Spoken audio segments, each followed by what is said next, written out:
களை கட்டி வரும் புத்தாண்டு கொண்டாட்டம், வணிக பயன்பாட்டு சிலிண்டர் விலை உயர்வு உள்ளிட்ட செய்திகளை டாப் 5 தமிழ்நாடு பகுதியில் பார்க்கலாம்.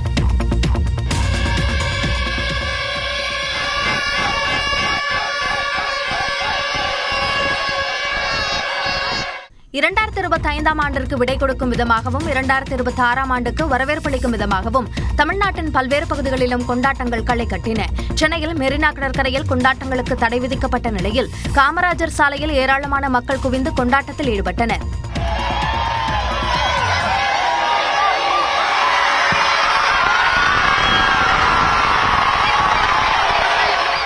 சென்னையில் புத்தாண்டை வரவேற்று காவல்துறையினர் கேக் வெட்டினர்.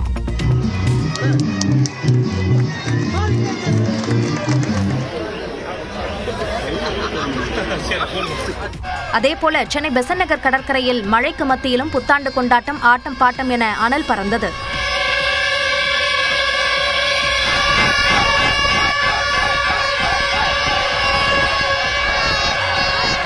ராயப்பேட்டையில் உள்ள தனியார் மாலில் புத்தாண்டு கொண்டாட்டம் களை கட்டியது.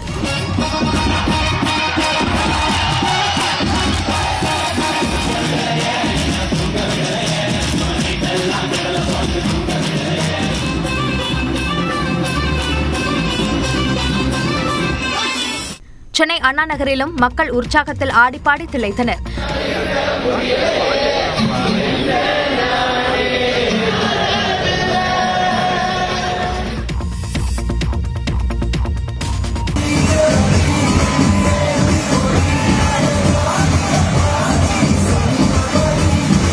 கோவையின் பல்வேறு பகுதிகளில் டார்ச்களை ஒளிரவிட்டும் சினிமா பாடல்கள் பாடியும் மக்கள் உற்சாகமடைந்தனர்.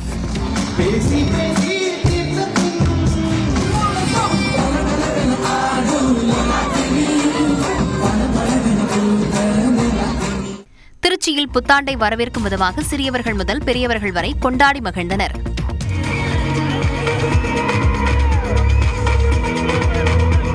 ஹோசூரில் டிஜே மற்றும் டான்ஸ், ஃபேஷன் ஷோ, கேளிக்கை நிகழ்ச்சிகள் என புத்தாண்டு களை கட்டியது.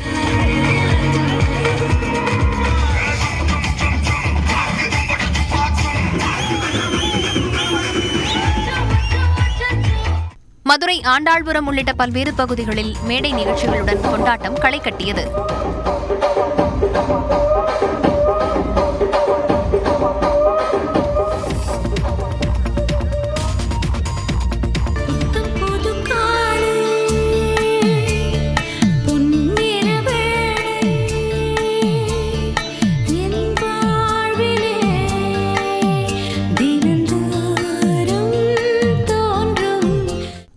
கொண்டாட கன்னியாகுமரியில் சுற்றுலா பயணிகள் மற்றும் ஐயப்ப பக்தர்கள் குவிந்தனர். மேகமூட்டம் காரணமாக சூரியன் உதிப்பது ஓரளவே தெரிந்தது.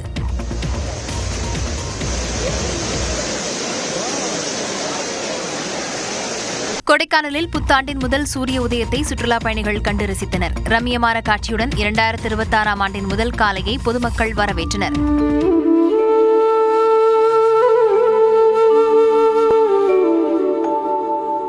திருப்பதி ஏழுமலையான் கோயிலில் நள்ளிரவில் கூடியிருந்த பக்தர்கள் புத்தாண்டு பிறந்ததும் ஒருவருக்கொருவர் வாழ்த்தினை பரிமாறி மகிழ்ந்தனர். மேலும் கோவிந்தா கோவிந்தா என கூறி புத்தாண்டை வரவேற்றனர்.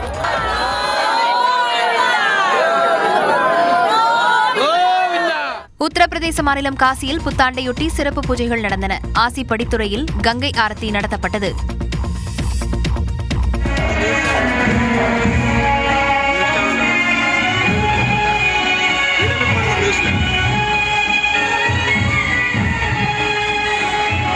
வேளாங்கண்ணி ஆரோக்கிய அன்னை பேராலயத்தில் புத்தாண்டு சிறப்பு திருப்பலி நடைபெற்றது.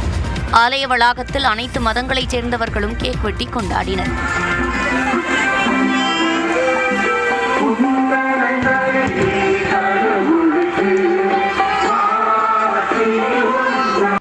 நல்ல வருஷமா இருக்கணுன்றதுக்காக வந்திருக்கோம். நல்லா ப்ரே பண்ணிட்டு போலான்னு வந்திருக்கோம். நல்லா பண்ணியிருந்தாங்க எல்லா லைட்டிங் செட்டிங்ஸ்லாம். இது பார்க்குறதே எனக்கு ஃபர்ஸ்ட் டைம் இந்த மாதிரி ஒரு பிரம்மாண்டமான ஒரு லைட்டிங் செட்டிங்ஸ் எல்லாமே நியூ இயர் அதுமா பார்க்குறது. திருச்செந்தூர் சுப்பிரமணிய சாமி கோயிலில் அதிகாலை 1 மணிக்கு கோயில் நடை திறக்கப்பட்டு சிறப்பு பூஜைகள் நடந்தன. அதிகாலையிலேயே பக்தர்கள் கடலில் நீராடி சாமி தரிசனம் செய்தனர்.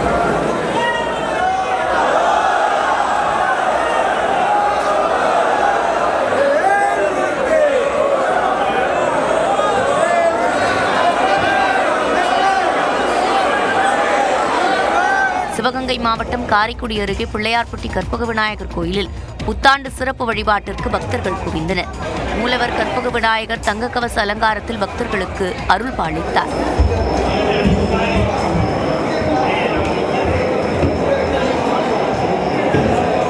திருத்தணி முருகன் கோயிலில் புத்தாண்டு பிறப்பின் போது சிறப்பு அபிஷேகம் செய்யப்பட்டது. ஆயிரக்கணக்கான பக்தர்கள் கலந்து கொண்டு சாமி தரிசனம் பெற்றனர். தனது புதிய படத்தின் தொடக்கத்தையொட்டி நடிகர் யோகி பாபு அங்கு வந்திருந்தார்.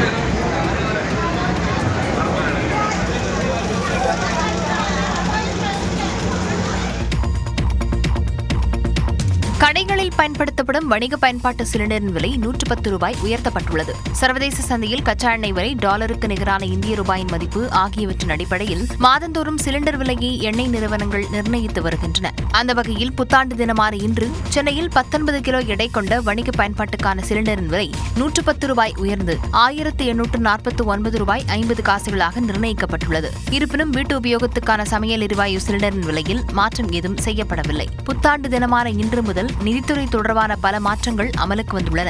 அதன்படி வாடிக்கையாளர்களின் கிரெடிட் ஸ்கோர் 15 நாட்களுக்கு ஒருமுறை என்பதற்கு பதிலாக வாரத்திற்கு ஒருமுறை புதுப்பிக்கப்படும். எனவே தவணையை செலுத்தாதது, தாமதமாக செலுத்துவது போன்றவை உடனுக்குடன் சிபில் ஸ்கோரில் அப்டேட் செய்யப்படும். ஆதார் எண்ணுடன் இணைக்கப்படாத பான் கார்டுகள் இன்று முதல் செல்லாததாகிவிடும் நிலை ஏற்பட்டுள்ளது. ஆன்லைன் பண பரிவர்த்தனை மோசடிகளை தடுக்க யுபிஐ மற்றும் வங்கிக் கணக்குகளுடன் இணைக்கப்பட்ட சிம் கார்டு சரிபார்ப்பு விதிகள் கடுமையாக்கப்பட உள்ளன. தமிழ்நாட்டின் அரசியல் களத்தை பரபரப்பாக்கிய செய்திகளை டாப் 5 அரசியல் செய்திகள் பகுதியில் பார்க்கலாம். வாக்காளர் பட்டியல் சிறப்பு தீவிர திருத்தம் மூலம் அதிமுகவின் ஒரு வாக்கு கூட விடுபடக்கூடாது என்று மாவட்ட செயலாளர்களுக்கு அக்கட்சியின் பொதுச் செயலாளர் எடப்பாடி பழனிசாமி அறிவுறுத்தியுள்ளார். சென்னை ராயப்பேட்டையில் உள்ள அதிமுக தலைமை அலுவலகத்தில் அக்கட்சியின் பொதுச் செயலாளர் எடப்பாடி பழனிசாமி தலைமையில் மாவட்ட செயலாளர்கள் கூட்டம் நடைபெற்றது. இதில் 82 மாவட்ட செயலாளர்கள் கலந்து கொண்ட நிலையில் எடப்பாடி பழனிசாமி பல்வேறு ஆலோசனைகளை வழங்கியதாக தகவல் வெளியாகியுள்ளது. குறிப்பாக வாக்காளர் பட்டியல் சிறப்பு தீவிர திருத்தம் மூலம் அதிமுகவின் ஒரு வாக்கு கூட விடுபடக்கூடாது என்று இபிஎஸ் அறிவுறுத்தியுள்ளார். தேர்தல் நெருங்குவதால் மிக தீவிரமாக களப்பணியாற்ற வேண்டும் என்று கூறி ஐடி விங் தேர்தல் பணிகளில் கூடுதல் கவனம் செலுத்த வேண்டும் என தெரிவித்ததாக தகவல் வெளியாகியுள்ளது. 100 நாள் வேலை திட்டம் 125 நாளாக மாற்றப்பட்டது தொடர்பான குறிப்புகள் மாவட்ட செயலாளர்களுக்கு வழங்கப்பட்டதாக கூறப்படுகிறது. காங்கிரசின் உட்கட்சி விவகாரங்களில் தோழமை கட்சிகள் தலையிடக்கூடாது என செல்வ பெருந்தகை வலியுறுத்தியுள்ளார். தமிழ்நாட்டின் கடன் உத்தரப்பிரதேசத்தை விட அதிகமாக உள்ளதாக விமர்சித்த பிரவீன் சக்கரவர்த்தி மீது நடவடிக்கை எடுக்க கோரி காங்கிரஸ் தலைமையிடம் திமுக கூட்டணி கட்சிகள் வலியுறுத்தியதாக தகவல் வெளியானது. இதுகுறித்து செய்தியாளர்களிடம் பேசிய தமிழ்நாடு காங்கிரஸ் கமிட்டி தலைவர் செல்வ பெருந்தகை பிரவீன் சக்கரவர்த்தி மீது மேலிடத்தில் புகார் அளித்திருப்பதாக தெரிவித்தார். ஆனா இது மீண்டும் தோழமை கட்சிகள்லாம் இது பெருசு பண்றதை அவாய்ட் பண்ணுன்றதை நான் வேண்டுகோள் வச்சிருக்கேன். காலையில் உட்கட்சி விவகாரங்களில் யாரும் தலையிடக்கூடாது. அதுக்கு என்ன நடவடிக்கை எடுக்கணுமோ அதை எடுத்தாச்சு. பிரவீன் சக்கரவர்த்தியின் கருத்தில் தனக்கு உடன்பாடு இல்லை என காங்கிரஸ் மூத்த தலைவர் ப. சிதம்பரம் தெரிவித்துள்ளார். மெத்த படித்தவர்களோடு நான் பொது அரங்கில் எனக்கு ஒன்றும் தகுதி கிடையாது. அதனால எனக்கு உடன்பாடு இல்லைன்னு சொல்றேன். மறுபுறம் காங்கிரஸ் உட்கட்சி விவகாரங்களில் கூட்டணி கட்சிகள் எப்பொழுது உத்தரவிட தொடங்கின என்று விருதுநகர் எம்பி மாணிக்கம் தாகூர் கேள்வி எழுப்பியுள்ளார். இந்நிலையில் பிரவீன் சக்கரவர்த்தி மீது நடவடிக்கை எடுக்க வேண்டும் என தான் கூறியதாக ஆங்கில நாளிதழில் வெளியான செய்தி தனது கருத்திற்கு நேர் மாறானது என விசிக எம்பி ரவிக்குமார் விளக்கமளித்துள்ளார். மத்திய உள்துறை அமைச்சர் அமித்ஷா 2 நாட்கள் பயணமாக வரும் 4ஆம் தேதி தமிழ்நாடு வரவுள்ளார். தமிழ்நாட்டில் அனைத்து அரசியல் கட்சிகளும் தேர்தல் பணிகளை தீவிரப்படுத்தியுள்ளன. இந்த நிலையில் 2 நாள் பயணமாக ஜனவரி 4, 5 ஆகிய தேதிகளில் தமிழ்நாடு வரும் அமித்ஷா புதுக்கோட்டையில் நடைபெறும் பாஜக மாநில தலைவர் நயினார் நாகேந்திரனின் தமிழகம் தலைநிமிர தமிழனின் பயணம் யாத்திரையின் நிறைவு நிகழ்ச்சியில் பங்கேற்க உள்ளார். மத்திய அமைச்சர்கள் பியூஷ் கோயல், அர்ஜுன் ராம் மேக்வால், முரளிதர் மோகோல் ஆகியோரும் நிகழ்ச்சியில் கலந்து கொள்கின்றனர். தொடர்ந்து மையக்குழு ஆலோசனைக் கூட்டத்தையும் நடத்த திட்டமிட்டுள்ள நிலையில் கூட்டணி கட்சி தலைவர்களின் ஆலோசனையும் நடைபெற உள்ளது. தேர்தல் நெருங்கும் சூழலில் மத்திய அமைச்சர் அமித்ஷாவின் தமிழ்நாடு வருகை கவனம் பெற்றுள்ளது. திருப்பரங்குன்றம் மலைக்கோவில் தீபத்தூண் தொடர்பான தீர்ப்பை ஏற்காதது முட்டாள்தனம் என மத்திய கல்வித்துறை அமைச்சர் தர்மேந்திர பிரதான் தெரிவித்துள்ளார். மதுரையில் செய்தியாளர்களை சந்தித்த அவர் திருப்பரங்குன்றம் மலையில் தீபம் ஏற்றுவதை எதிர்ப்பதில் அரசியல் இருப்பதாக குற்றம் சாட்டினார். High Court has categorically given an decisive judgment. Let Hindu people, Tamil people can light the lamp on a political motivated note. தொடர்ந்து பேசிய அவர் உயர்நீதிமன்ற தீர்ப்பை ஏற்காதது முட்டாள்தனம் என்றும் விமர்சித்தார். Can you remove the cultural ethos of Tamil language and Tamil literature? Can you remove Tirukkural from the society? Those who are propagating this kind of theory, they are fool, they are misunderstood. Let Lord Shiva forgive them. புதிய கல்விக் கொள்கை தமிழ் மொழியை முன்னிலைப்படுத்துவதாகவும் தர்மேந்திர பிரதான் குறிப்பிட்டார்.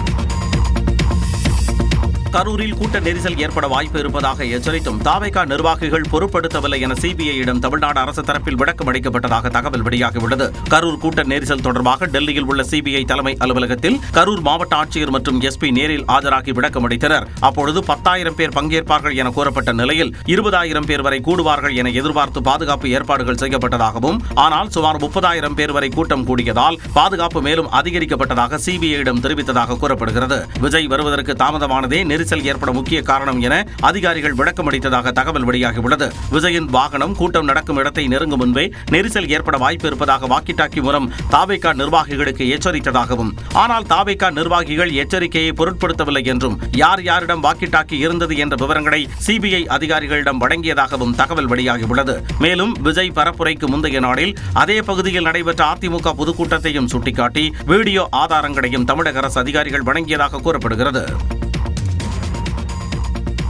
2 பிரளய ஏவுகணைகளை வெற்றிகரமாக சோதனை செய்த DRDO, காசியாபாத்தில் வீடு வீடாக வாழ் விநியோகம் உள்ளிட்ட செய்திகளை டாப் 5 இந்தியா பகுதியில் பார்க்கலாம். பெங்களூரு, மும்பை உட்பட நாடு முழுவதும் பெருநகரங்களில் ஆங்கில புத்தாண்டு கோலாகலமாக கொண்டாடப்பட்டது. கர்நாடக மாநிலம் பெங்களூருவில் நேற்று மாலை முதலே கொண்டாட்டங்கள் களை கட்டிய நிலையில் நள்ளிரவு 12 மணிக்கு வான வேடிக்கைகளுடன் மக்கள் புத்தாண்டை வரவேற்றனர்.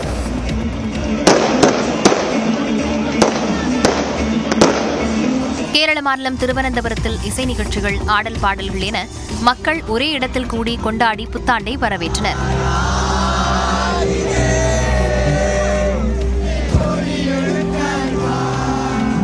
Tension because my plan is like next new year I should be like look like a 25-year lady. That is my plan.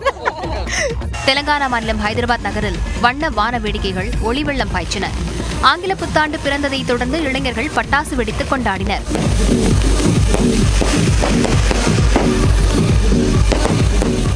மும்பையில் சத்ரபதி சிவாஜி ரயில் நிலையத்தில் நள்ளிரவு 12 மணி அளவில் பயணிகள் அனைவரும் ஒருவருக்கொருவர் புத்தாண்டு வாழ்த்து தெரிவித்து மகிழ்ந்தனர்.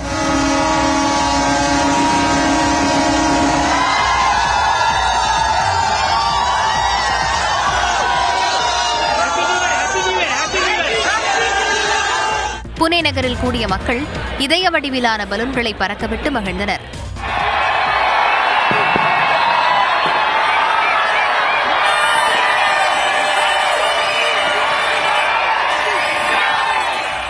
கோவாவில் புத்தாண்டு பிறப்பையொட்டி வான வேடிக்கைகள் களை கட்டின.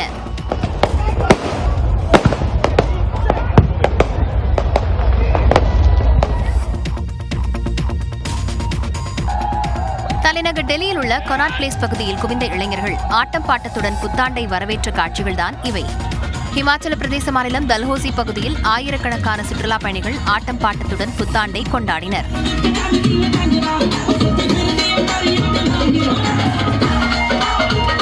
மணாலியில் ஏராளமான சுற்றுலா பயணிகள் ஒரே இடத்தில் கூடி ஒருவருக்கொருவர் புத்தாண்டு வாழ்த்துக்களை தெரிவித்து மகிழ்ந்தனர். ராஜஸ்தான் மாநிலம் உதய்பூரில் டிஜே பாடலுடன் சுற்றுலா பயணிகள் புத்தாண்டை கொண்டாடினர். காஷ்மீரின் குல்மார்க் பகுதியில் சுற்றுலா பயணிகள் பனிச்சறுக்கு விளையாடி மகிழ்ச்சியை வெளிப்படுத்தினர். சோனாமார்க் பகுதியில் குவிந்த சுற்றுலா பயணிகள் கொட்டும் பனியில் உற்சாகமாக நடனமாடியும் கம்பி மத்தாப்பு கொளுத்தியும் புத்தாண்டை வரவேற்றனர்.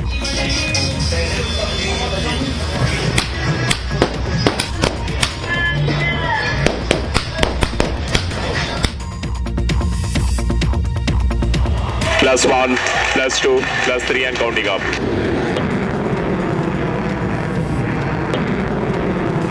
ஒடிசா மாநிலம் சந்திப்பூரில் உள்ள கடற்கரை பகுதியிலிருந்து 2 பிரளய ஏவுகணைகளை பாதுகாப்பு ஆராய்ச்சி மற்றும் மேம்பாட்டு அமைப்பு வெற்றிகரமாக சோதனை செய்த காட்சிதான் இது. ஒடிசாவின் சந்திப்பூர் கடற்கரை பகுதியிலிருந்து அடுத்தடுத்து 2 ஏவுகணைகள் விண்ணில் ஏவி சோதித்து பார்க்கப்பட்டது. +1, +2, +3 and counting up.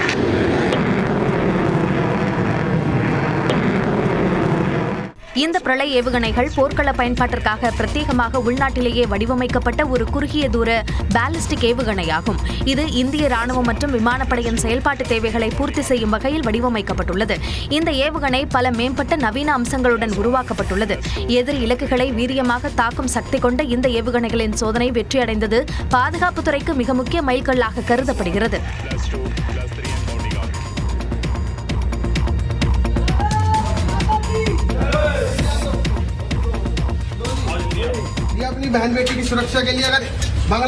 உத்தரப்பிரதேச மாநிலம் காசியாபாத்தில் இப்படி வீடு வீடாக சென்று வாள்களை விநியோகித்த ஹிந்து ரக்ஷா தள் என்ற அமைப்பை சேர்ந்த 10 பேர் கைது செய்யப்பட்டனர். வங்க தேசத்தில் ஏற்படக்கூடிய வன்முறையில் இந்துக்கள் குறிவைத்து கொல்லப்படுவதாக கூறி ஹிந்து ரக்ஷா தள் என்ற அமைப்பை சேர்ந்த நிர்வாகிகள் உத்தரப்பிரதேச மாநிலம் காசியாபாத்தில் வீடு வீடாக சென்று பொதுமக்களுக்கு வாள்களை கொடுத்துள்ளனர். இந்த வீடியோ சமூக வலைதளங்களில் வெளியாகி பெரும் அதிர்ச்சியை ஏற்படுத்திய நிலையில் இந்த சம்பவம் தொடர்பாக ஹிந்து ரக்ஷா தள் அமைப்பின் தலைவர் பிங்கி சௌத்ரி உட்பட 16 பேர் மீது காவலர்கள் வழக்கு பதிவு செய்தனர். இதையடுத்து அந்த அமைப்பை சேர்ந்த 10 பேர் கைது செய்யப்பட்ட நிலையில் தலைமறைவாக உள்ள நபர்களை காவல்துறையினர் தேடி வருகின்றனர். மத்திய பிரதேச மாநிலம் இந்தூர் அருகே மாசுபட்ட குடிநீரை பருகியதால் 8 பேர் உயிரிழந்துள்ளனர். இந்தூர் மாநகராட்சிக்குட்பட்ட பாகிரத் புரா பகுதியில் கடந்த டிசம்பர் 25ஆம் தேதி மாசுபட்ட குடிநீரை மாநகராட்சி குழாய்கள் மூலம் மக்களுக்கு விநியோகம் செய்துள்ளனர். நர்மதா நதியின் நீர் மாநகராட்சி குடிநீர் குழாய் இணைப்பு மூலம் வழங்கப்பட்டு வரும் நிலையில் அதனை குடித்ததால் வாந்தி, வயிற்றுப்போக்கு, மயக்கம் ஏற்பட்டதாக மக்கள் தெரிவித்தனர். இதையடுத்து 100க்கும் மேற்பட்டோர் மருத்துவமனையில் அனுமதிக்கப்பட்டனர். முக்கியமான குடிநீர் குழாய் விநியோகம் செய்யும் இடத்தில் உடைப்பு ஏற்பட்டிருந்ததாகவும் அதன் மீது கடிவரை ஒன்று கட்டப்பட்டிருந்ததாகவும் இந்தூர் மாநகராட்சி ஆணையர் தெரிவித்தார். 1146 பேருக்கு லேசான அறிகுறிகள் இருந்ததால் முதற்கட்ட சிகிச்சை அளிக்கப்பட்டதாக மாநகராட்சியின் சுகாதாரத்துறை தெரிவித்துள்ளது. கழிவுநீர் கலந்ததால் வாந்தி, வயிற்றுப்போக்கு மட்டும்தான் இருக்கும், இறப்பு ஏற்படாது மற்றும் விஷம் ஏதும் கலந்திருக்கலாம் என்பதால் முறையாக விசாரிக்க வேண்டும் என எதிர்க்கட்சிகள் தெரிவித்துள்ளனர்.